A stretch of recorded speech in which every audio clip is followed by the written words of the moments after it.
Well, what a Monday Night Raw Thanks for listening that we to the witnessed WWE last night podcast. in Atlanta. Don't forget to AJ subscribe on your Styles favorite podcast gives his app. retirement speech. Undertaker comes out. We'll talk about that towards the end of the show. We had a massive injury. A Brock Lesnar appearance that was essentially useless, and a crowd that just didn't seem to care. So we've got all of that, much more here on the show on this Tuesday, February 24th, 2026.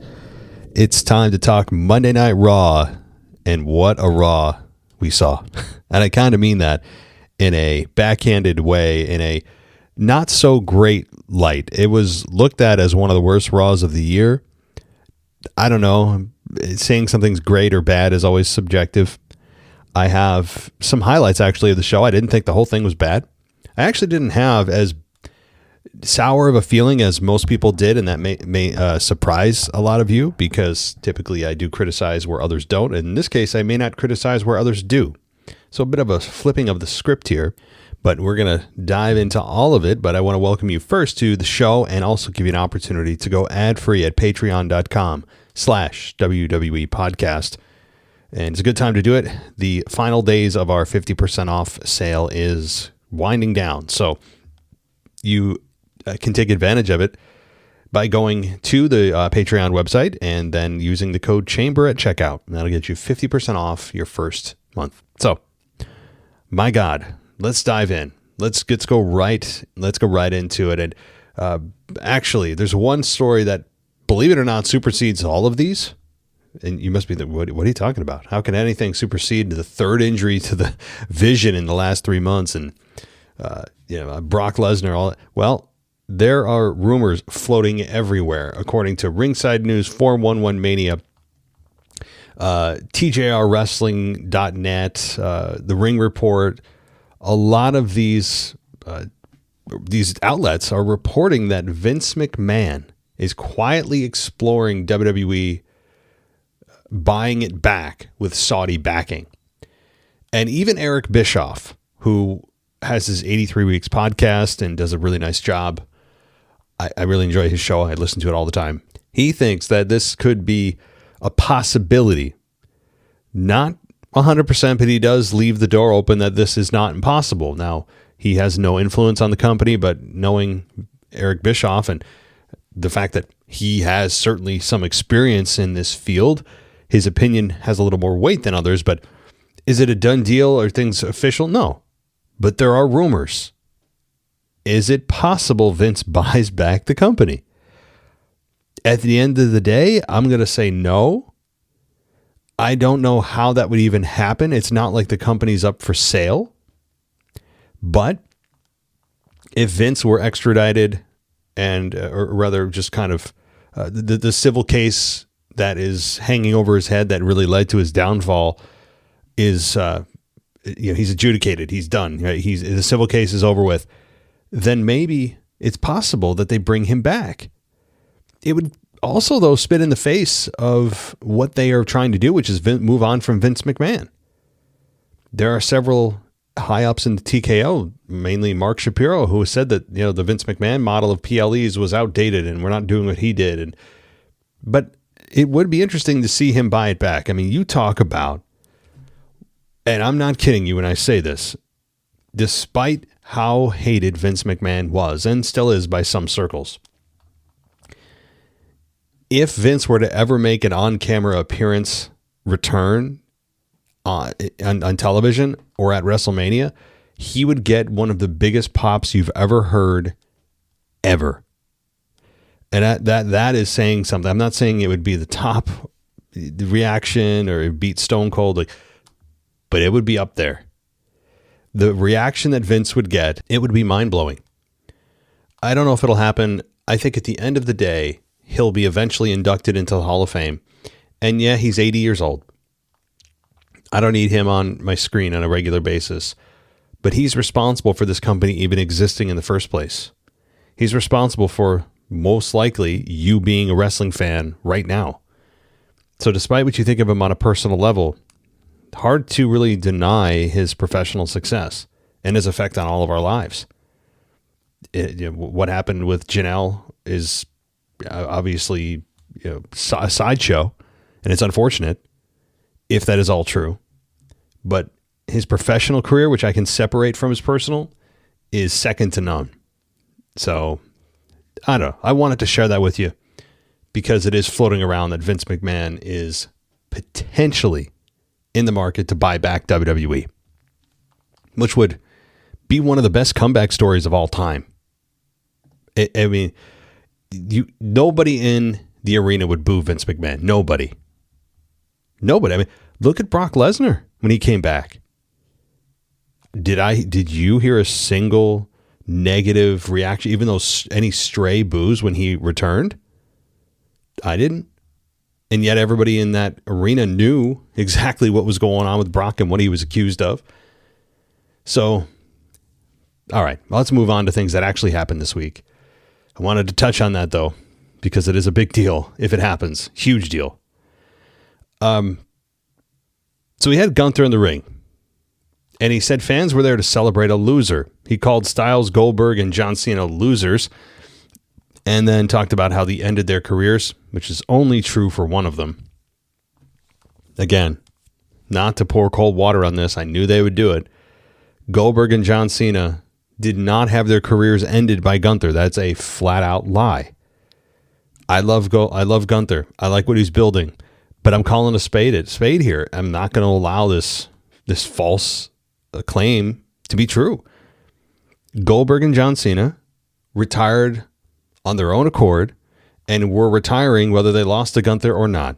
But we're just going to lump in Goldberg and John Cena with AJ Styles, who truly did have his career in story ended by Gunther. I'm going to continue to point that out if they're going to continue to try to push this. So Adam Pearce walked out. He said that was enough. He's the morality police, apparently. You know, he doesn't want anybody getting their tummies hurt over what Gunther has to say. So security guards come out, and he said he knew Gunther would try something, and Pearce insisted Gunther leave so they could pay tribute to Styles, and he opted to leave the ring. And then he stopped and turned back to the fans and raised his arms, and that's when Dragon Lee came out from behind and attacked Gunther. They were pulled apart. They followed them backstage. The brawl continues, and Lee was eventually pulled away by security, and that was it. So, I mean, Dragon Lee getting a little bit of a main event spot here for a moment. I don't think it's going to last for Dragon Lee. It's just definitely a detour for Gunther on his true road to WrestleMania, whoever that may be. And it could be Brock, as the way things were put on Raw last night. Could be. But Dragon Lee is certainly and should be totally demolished by Gunther. Nothing against Dragon Lee, but they're in two different worlds when it comes to star power, when it comes to totem pole of where they are at in the pecking order, who's on what trajectory, who should win. It's just not even close. Gunther should totally destroy Dragon Lee. And let me just say, if Gunther is being prepared for Brock, you should have Gunther dismantle Dragon Lee. You want him as strong as possible going into that matchup with Brock, if that happens. But honestly, why would you have somebody who beat John Cena in his final match look weak at this point anyway? Again, you want to still continue to ride that wave. All right, so we have Cody Rhodes approach Gunther before making his entrance, and Cole referred to Cody as Atlanta's own, and he asked the fans what they wanted to talk about because he's a moron, and he wanted to talk about AJ Styles. That's when the Vision interrupted him, and Bronson Reed, Logan Paul, Austin Theory, and Paul Heyman come out, and Theory said he's ashamed to be from Atlanta. Logan played up the idea of Bronson Reed winning the men's chamber. Yeah, lol. Cody said he knew someone who might have something to say about that. And then Jey Uso made his entrance to the crowd, and they joined Cody inside the ring. And then we had a matchup here with Bronson Reed versus Jey Uso versus El Grande Americano in a triple threat qualifier for the men's elimination chamber.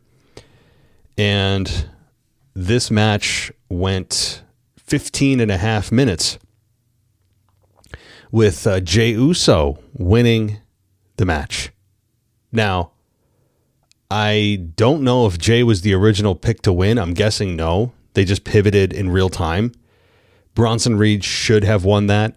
The fans didn't seem to care too much about Jay winning. Jay has been put back into the tag team division, of which he has made a nice, like, very comfortable, familiar home there. And I have no problem with him living in the tag team division with his brother for a little while. And I will say, when Jay does break back out, and he will, I would love Jay to be a heel. Not against Jimmy, for God's sakes, but rather against whoever. Anyone else other than Jimmy. And I have no problem with Jay being a heel when he eventually returns to the singles scene. But as a babyface, no. So I do wonder if Jay winning here was a real-time pivot when they realized that Bronson Reed sustained an injury. And it was off of just something very common. It wasn't a fantastical, unnecessarily high-risk maneuver where he was injured, which is kind of amazing given the stuff that he does that he shouldn't be doing. But it was off a routine, just kind of breakup of a pin. He kind of grabbed El Grande from the side to break up the pin, and he rolled on, to his side, and he popped his bicep, tore his bicep right off of his bone. So, damn. Now, that's certainly not going to heal in time. Even if he had surgery the next second, it would not be enough time to get back for WrestleMania. So you can count Bronson Reed out again for WrestleMania, a second year in a row. Obviously, Seth Rollins went down. He's about to return really any day, if not at the PLE on Saturday. And then, of course, we had the devastating Braun Breaker injury. He's likely not going to be for WrestleMania. I'd give him a 5% chance. He's more than likely probably May, maybe a month or so after WrestleMania. And now you have Bronson Reed, who I don't have a timetable on, but you can look at least 4 months, 5 months, I'm guessing. I'm looking at typical injury returns from the biceps tear like he had, and that seems to be the time frame. So that would put him in June. Again, this is just my own estimates. But Seth will return prior to WrestleMania. Then you're going to have Braun Breaker return probably shortly after WrestleMania. If he comes back at WrestleMania, I mean, that would be amazing. Obviously, if Braun Breaker is able to somehow even just deliver a spear to somebody at WrestleMania just to make an appearance, I would highly recommend that they do if they can get him in there somehow and clear him. Probably won't happen, though. But now it does make you wonder, what the hell is Seth going to do at WrestleMania? Did they just toss him into Punk again? Can they do that? Can they run it back? Can they really run it back with Punk and Roman and Seth? I would advise against it, because I don't need a duplicate main event, despite how good it was last year. But it does make you question, what the hell is Seth going to do? I mean, I guess he could face Brock Lesnar if you really want to go that road. He's open for Brock. Not particularly interesting. We've seen them fight before, and it's entertaining, but you need a bigger star. And I don't mean to disparage Seth, but if Brock's in the final few months of his career, maybe the final year of his career, he won't have another WrestleMania. You got to go bigger than Seth. And Seth's a huge star, but Brock Lesnar is, I would argue, despite him not ever really being there, still a bigger star. A name brand value is higher for Brock than it is Seth. You got to go bigger. So I don't know what they're going to do for Seth. Maybe you guys can have some ideas beyond throwing him in again with Punk and Roman. I hope they don't do that. And no Vision members available. I shouldn't say no. You still got 2, right? And then there were 2. You got Logan Paul. You got Austin Theory. I guess you could go Logan Paul versus Seth. But you certainly won't want to go Austin Theory versus Seth. So it's interesting. It's a hell of a time for the Vision that is just cursed. I have never seen any faction go down one by one like this due to injury. Real injury, not storyline. I've never seen anything like this. This is a cursed group. There's no other way to put it. You can't go 3 for 3 in this short amount of time. So, and again, all of those maneuvers, everything that was done was nothing that was out of the ordinary. I mean, Braun Breaker lifting up the announce desk, if that's where he got his hernia, I mean, that's not really that big of a high risk. I mean, he lifts hundreds, if not thousands of pounds in total in the gym during any session. What's just tipping over an announce desk? I mean, he's obviously hyped up. He's just going to, all of his adrenaline is just going, right? I mean, that has something to do with it. But Seth Rollins didn't injure himself on anything crazy, right? So it's always seemingly those just commonplace maneuvers that you look at and go, oh, I don't even know. Like, if you didn't know an injury happened, you wouldn't look at it and go, there it is. You know, you just wouldn't. So Jey Uso wins in 15 and a half minutes. Okay. We then have highlights of AJ making his debut in the 2016 Royal Rumble match, which, if you guys also haven't seen, there was an interview that he did, very brief one, with a news outlet, where he talked about how he wanted to retire at the Rumble and not at WrestleMania because it's, again, nice symmetry. The Royal Rumble means something to him because that's where he debuted. It's also exactly 10 years exactly since he debuted in WWE. And most interestingly, he said that WrestleMania has lost some of its luster. It's not what it used to be, which I found very interesting. And it got me really kind of thinking about WrestleMania. And it's become its own event where it's almost like it's outside of the typical wrestling kind of PLEs, right? It's its own. We all know what it is. It sells itself, although this year it's not quite selling itself. But it's so self-serving at times, and it's not even about the wrestling. I think that's probably where I'm trying to land here. It doesn't seem to be about the wrestling anymore. It seems to be about everything else but the wrestling. It's the venue and all the sideshows going on and all the stars that appear. It's not about any more wrestling-focused storylines where things come to a crescendo. We told a great story all year, and here we are now at the blow-off. It's not about that anymore. That's almost a side discussion. It has also, I think, lost some of its luster, not only because of that, where they've lost focus of what WrestleMania is, even though wrestling is in the name WrestleMania, funnily enough. So they've lost focus of that. But it's also been stretched out to 2 nights where it doesn't feel exclusive anymore. You have anybody and everybody seemingly get a match, somehow make an appearance. That's not how your Super Bowl of wrestling should be. I've made this comparison many times and I've broken it down because it doesn't make sense. It's not the Super Bowl of wrestling anymore. Super Bowl would imply that that it's exclusive. That it's for those men and women who have earned it to be there. Right? They've earned that jersey to be there.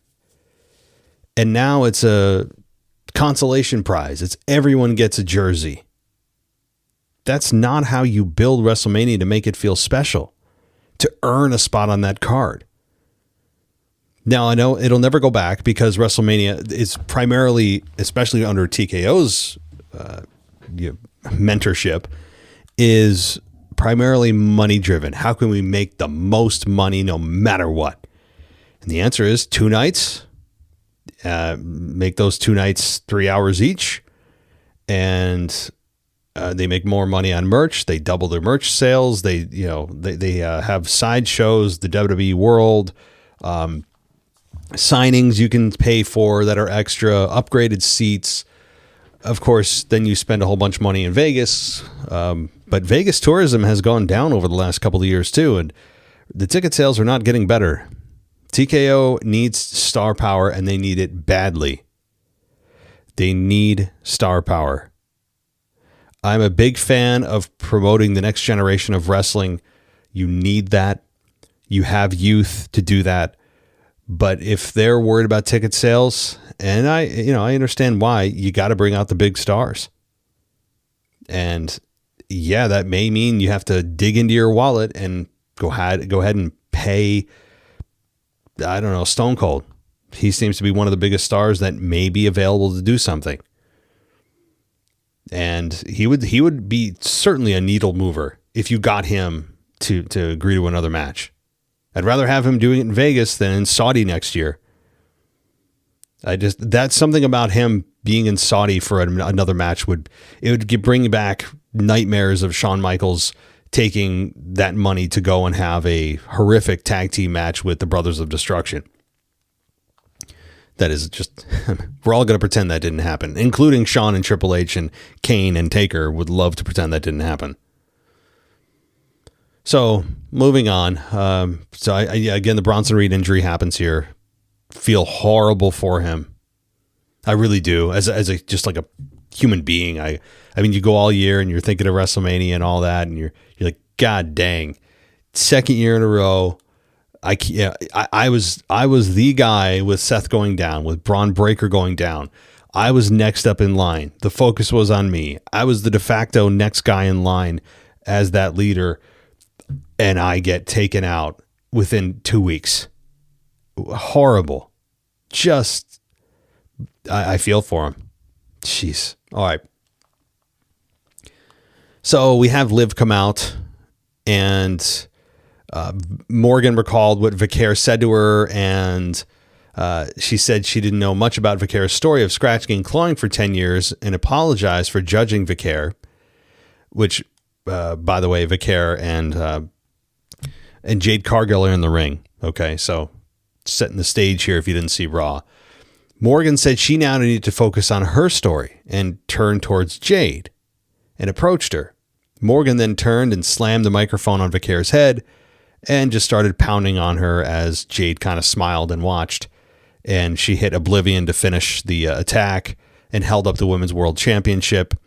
And Cole said she'll challenge Vicaire for the title at WrestleMania 42, which means the winner of the Elimination Chamber will challenge Jade for the Women's Championship.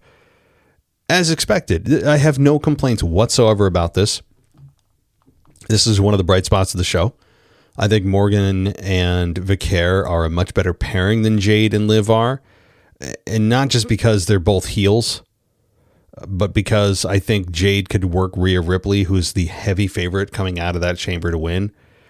It's a better matchup visually, and you can't have heel.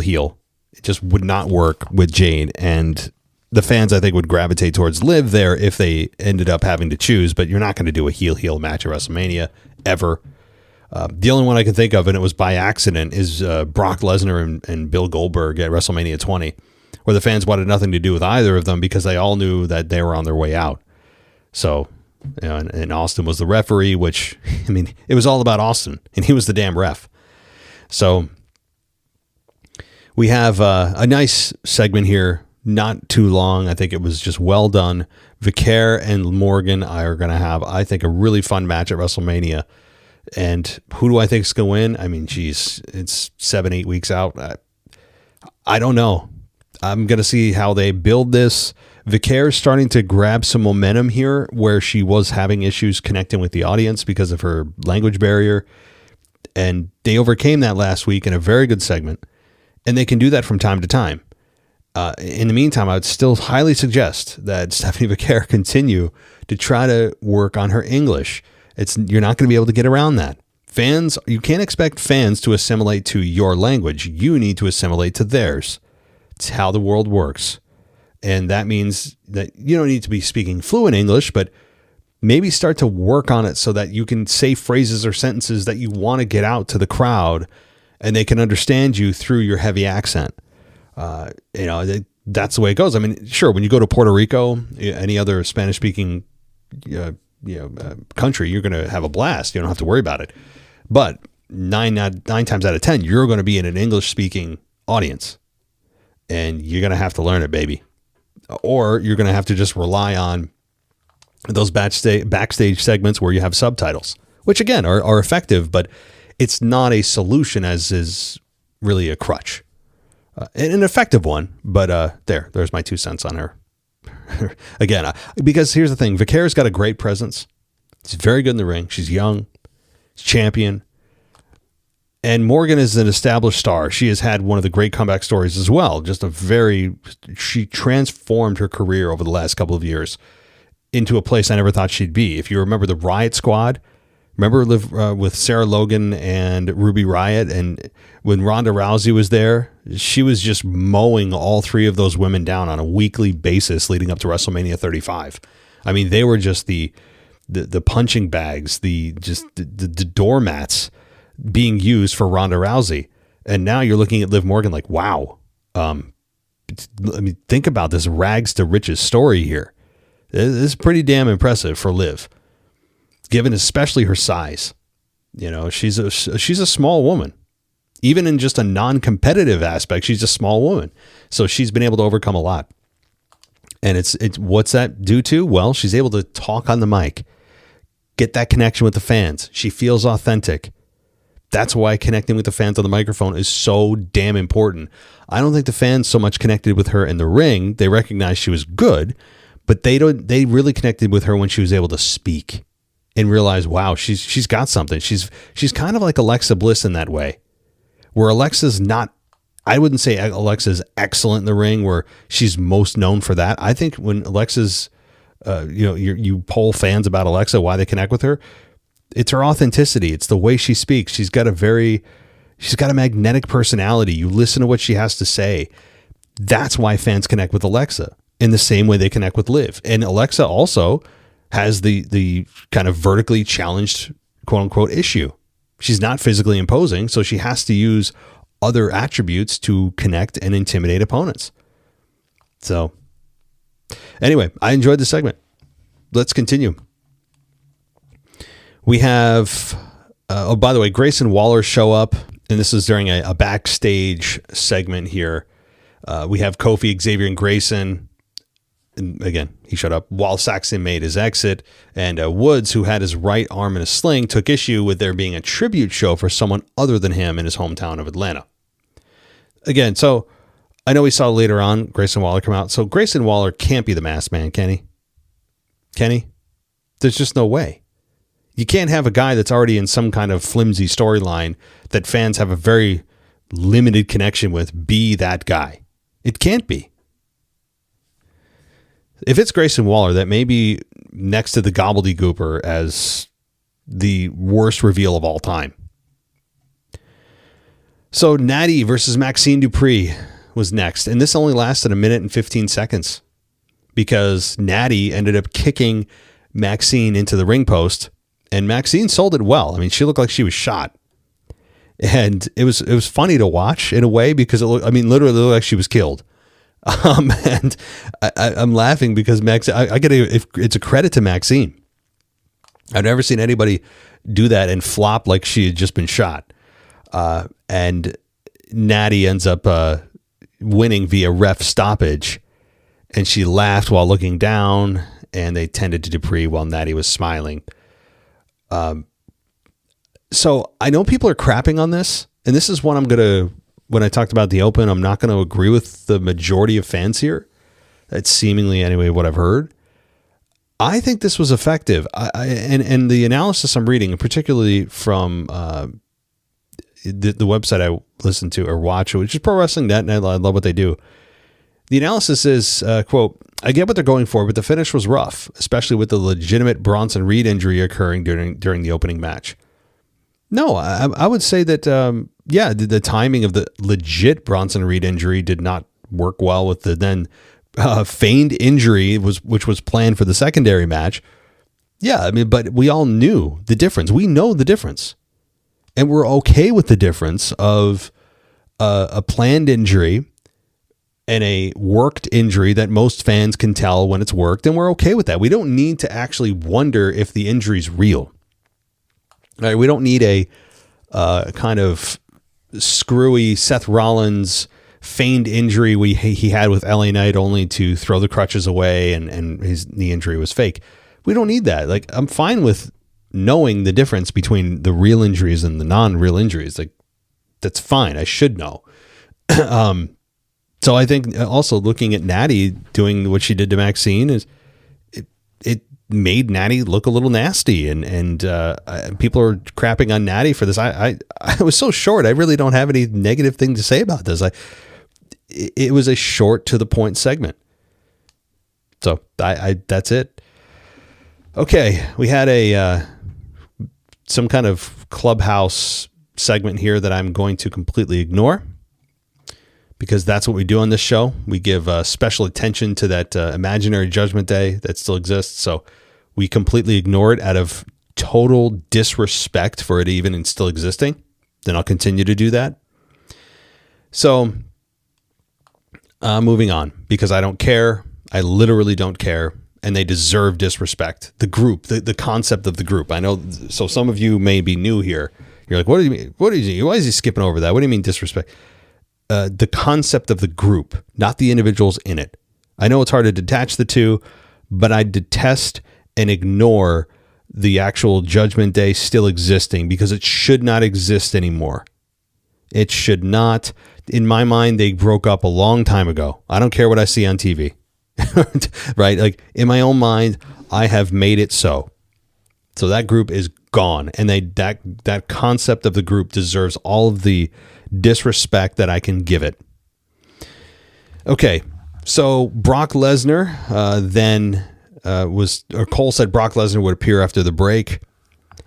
And we have an Obafemi highlight video air.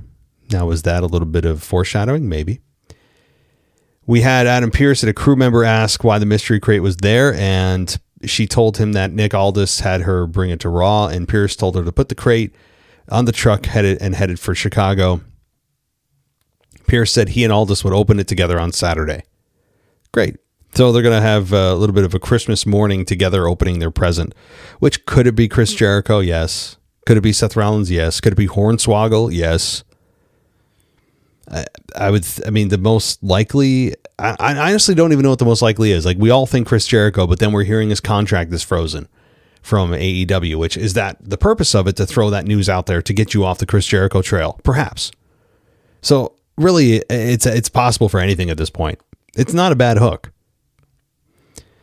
So Rusev shows up, and he told Pearce they needed to talk, and Pearce said they would, but he had a meeting, and Rusev asked if there was someone more important than him. And Pearce said, yes, there is. That was funny. Okay. Obafemi then entered the picture, and Rusev said, Oba talks too much for a rookie. And he told Rusev to shut him up. And that could lead to certainly something down the road. Brock Lesnar comes out with Paul Heyman, and he is still Paul Heyman is still Lesnar's advocate. He's doing double duty. And Heyman said it was time for a history lesson. And there are traditionally two WrestleMania main events, the title match and the Undertaker streak. And he reminded fans that Lesnar ended the undefeated streak and said the main event spot went to Lesnar. And the only dead man left in the WWE is the one who comes down the aisle to face Lesnar. He played up the question of who would fight him at WrestleMania, and he didn't have a prediction or a spoiler because there wasn't anyone man enough to step up and take the ass whooping of biblical proportions. Heyman had Lesnar's schedule hanging into WrestleMania on the screen, so Heyman, this was actually not a bad way to tell people how often Brock's going to be there, but it also kind of spoils it when he's going to be there. It's a double-edged sword. I feel kind of split about it. And it was very much like a John Cena type of throwback when John Cena told everybody what his dates are going to be and how many dates he has left. So it's kind of a rerun of that, but with Brock. So it's March 16th in San Antonio, March 23rd in Boston, March 30th in New York City, April 6th in Houston, April 13th in Sacramento. So that's how many? 5 appearances between now and WrestleMania? And Heyman said any man willing to go down in history by taking the worst victimization possible in front of a global audience at WrestleMania just needed to get in his face. He said he didn't think anyone would step up to answer Lesnar's open challenge for WrestleMania. And that was kind of it, saying no one has the balls, blah, blah, blah, blah. So I really don't know if the person who's going to step up to him is going to be revealed until like the last Raw or even at WrestleMania. They could end up doing a John Cena versus Undertaker deal where we don't actually see the match or know if it's actually going to happen until WrestleMania itself, where Brock's standing there. No one stepped up to him. You don't think anyone's going to. And then his opponent is actually going to be revealed at WrestleMania, where Brock's standing in the ring. Paul Heyman's just mouthing off saying, nobody has the balls. It's WrestleMania. And, of course, nobody would step up to Brock, and then somebody comes out. Is it Obafemi? Is it Seth Rollins? Is it Randy Orton? Is it Stone Cold Steve Austin? Dare I say? I'll keep pushing it out in my mind. Yeah, something like that could happen, where they don't reveal his opponent until WrestleMania itself, and it looks like Brock doesn't have an opponent. That could very well be the case. But do they want to do that from a marketing perspective? And the answer is probably not. If they are struggling with ticket sales that badly, do they want to potentially use that Brock Lesnar hook of his match with that person X as a marketing tool? And the answer is probably. But if they at least tell the fans, hey, Brock up until this point, he's gone through Houston, Boston, San Antonio, Sacramento, New York City, and nobody has stepped up to him. But Brock Lesnar will be at WrestleMania, and he's going to give the locker room one final chance for somebody to come out. We all know that somebody's going to come out. So the hook would be, come find out who that person is. You could play it up a couple ways, but don't be surprised if we don't know who Brock Lesnar's opponent is up until he's standing in the ring at WrestleMania. Keep that in mind. Okay. Let's continue. We have Javon Evans versus Kofi Kingston. This is where we also had, Javon Evans beats Kofi Kingston in 10 minutes, but we also had Grayson Waller involved in this. So it can't be Grayson Waller under the mask. Can't be. So Javon Evans wins, and the match was fine. It's nice to see like Javon Evans getting one-on-one matches. I mean, working with Kofi Kingston, you can't go wrong either. He can work with anybody, despite the fact that I've always despised his character, other than when he turned heel that went nowhere, sadly. So we have then CM Punk come out, and Finn Balor promo aired, and he stood in the ring, though, CM Punk did, and said he's doing the best he can to give the fans the champion they deserve. And he asked the crowd, what if Roman was in the building? He said that's why he doesn't like to deal with what ifs, because Reigns wasn't there. He said Reigns would be in Indianapolis next week. Crowd didn't like that. But Punk asked, what if he didn't wait till WrestleMania and instead punches Reigns in his stupid face next Monday? And he said he doesn't have to ask what if he main events WrestleMania because he is the best in the world, and my name is CM Punk. Okay. Kind of a useless segment here. Well, I shouldn't say useless. It's WrestleMania, one of the WrestleMania main events, according to WWE. I still think there's only one main event. They can try to BS other people that there's more than one. It's always the last match of the night two portion of WrestleMania. I don't want to hear any other nonsense. But so CM Punk, though, comes out, essentially cuts a promo that doesn't really advance anything, and just tells everybody, hey, Roman's not here, but he'll be here next week, and I'm the best in the world. Have a good night. That's literally it. The crowd was not particularly excited, and they shouldn't be. I mean, I know they got to see CM Punk. They also just got to see Brock Lesnar, although Brock did nothing. And people are up in arms about Brock not doing anything. And it was annoying. And when I say it was a waste of an appearance, I probably was a little strong on that and maybe not used to what Brock's appearances used to be. Remember when he was Universal Champion? Most of his appearances were just standing there while Paul Heyman cut a promo. This is the same formula. It's not a new combination here.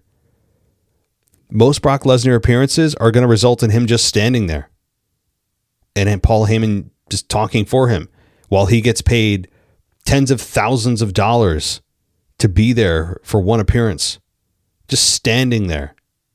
The dude's got it made. Okay, so we then have Io Sky versus Raquel versus Kyrie in a triple threat qualifier for the women's elimination chamber. And the match went 10 minutes with Raquel beating Kyrie and Io to qualify for the women's chamber match. The finish was Sky had Rodriguez down, went up for her finish, but Kyrie shoved her to the floor, and Raquel avoided the insane elbow and then hit the Tejada bomb on Sane for the victory. So Raquel, who I think is the correct choice here, she's had a nice last few months. The correct choice to put into the chamber. I know that Kyrie, you could have made a case for, especially Io, I guess you could have made a case for being a big star, but you have to sometimes go with the younger talent that need like a little bit of a push, like that they've earned that spot in the chamber. I think it does more for Raquel than it would have either of the other women. Raquel is on that path to that next stage of her career, that next step. And is she going to win the chamber? No. But the fact that she's in it is important.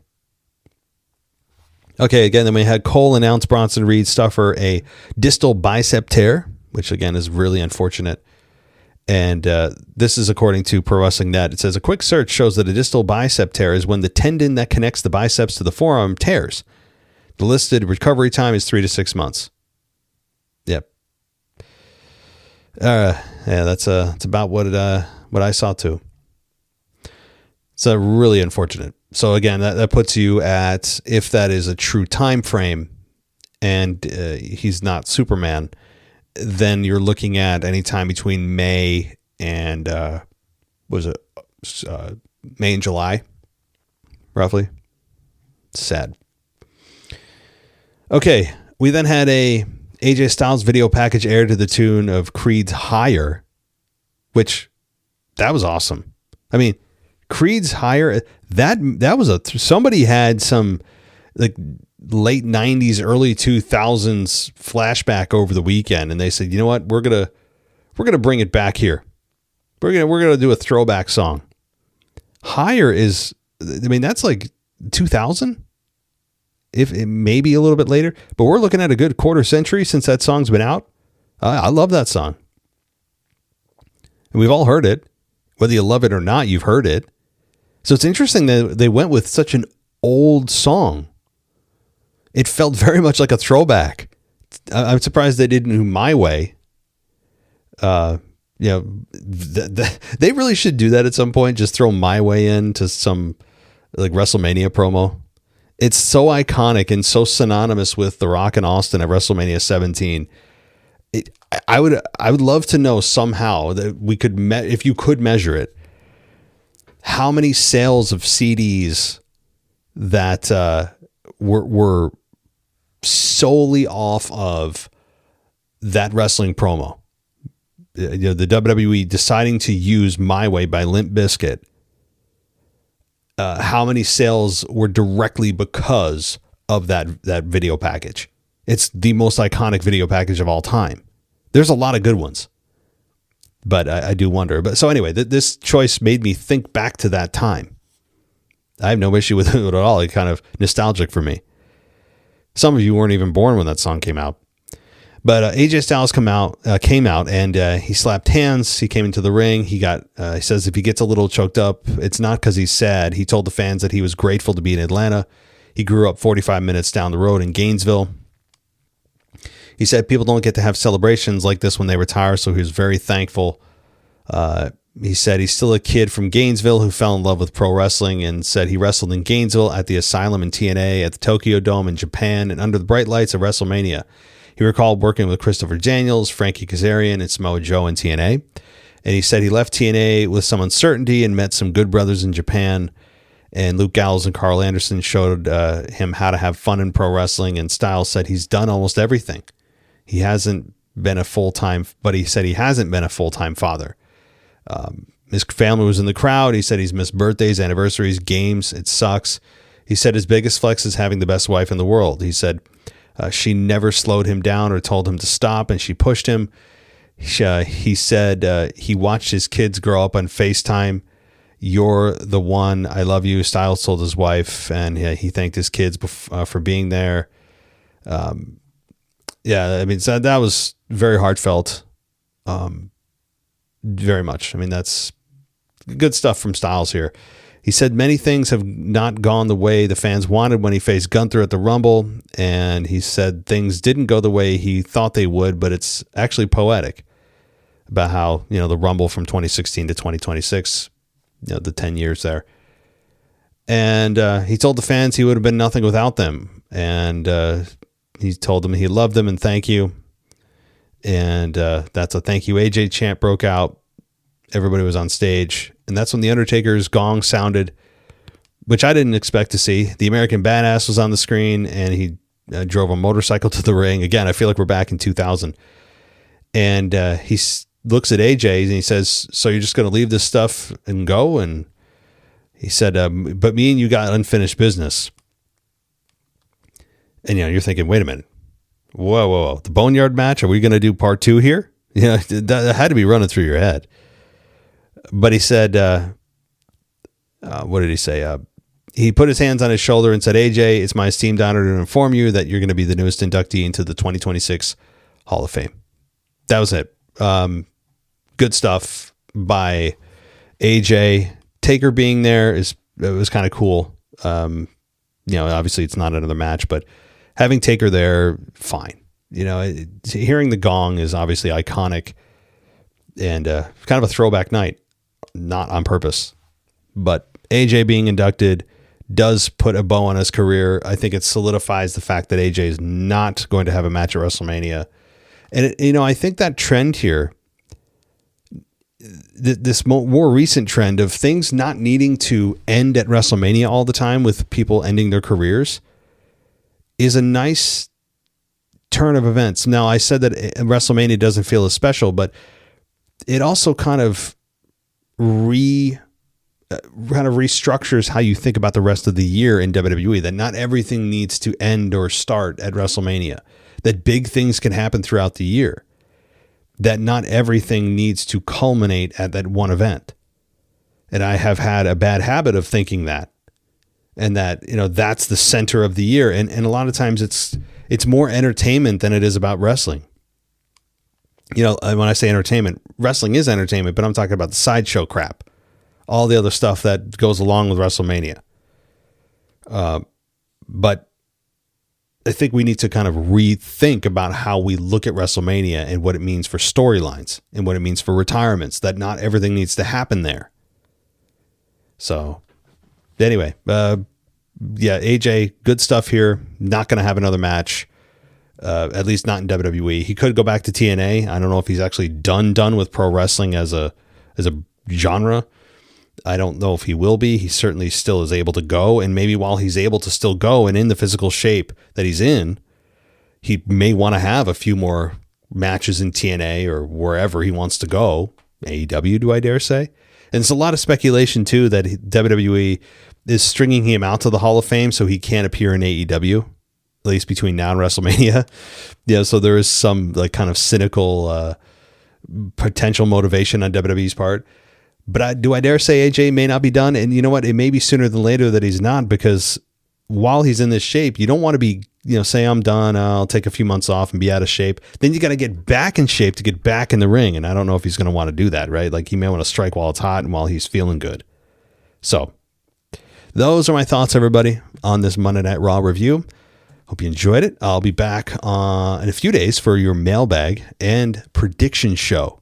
Don't forget, the prediction show is also going to be lumped in here because it's a big PLE week with the Chamber and a lot to talk about.